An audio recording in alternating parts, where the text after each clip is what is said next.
Hello guys! Ito yung aking na-experience kahapon dahil sumakay kami ng sightseeing tour bus. Ayan. So, sobrang haba ng pila guys. Kailangan mo ng mahaba-habang pasensya. Kasi sa sobrang dami ng tao at haba ng pila, ayan, maghihintay ka ng mga higit 1 hour siguro kung ikaw yung nasa dulo. At dahil gusto ko nga ma-experience to, ayan, of course, we are OFW. Talagang mahaba na yung pasensya namin. So, ayan, naghintay kami. Hong Kong City sightseeing fare is only 41.8 Hong Kong dollar. Kailangan mo lang lagyan ng laman yung octopus mo at yun na ang itatap mo. Kasi hindi sila tumatanggap ng cash, guys.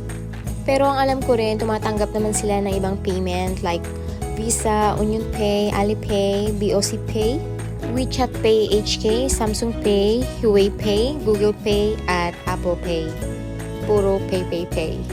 At dahil nga first time ko guys, pinili namin yung sa gitnang upuan. Pero ang pinaka-best pala is dun sa likod guys. Sa mga nagbabala, kung kayo yung naunang umakyat, piliin nyo yung nasa likod. Pinaka-last na upuan kasi maganda siya.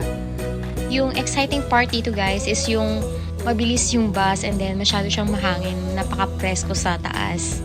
Maganda rin yung view pagka ganitong padilim na kasi yung mga ilaw is nagsisindihan na siya guys. So sa mga katulad kong kunyang dito sa Hong Kong, pagka day off nyo ng Saturday or Sunday, from 11 AM to 6 PM, ayan, yan na yung operating hours nila. Bale yung sinakyan naming rota is Central to TST. From exit A, umakyat lang kayo sa escalator, turn left, then turn left again, tapos diretsuhin nyo na lang yun hanggang sa makarating kayo ng pier. Sa tapat pala ng Lantau Pier yung pilahan ng sightseeing bus.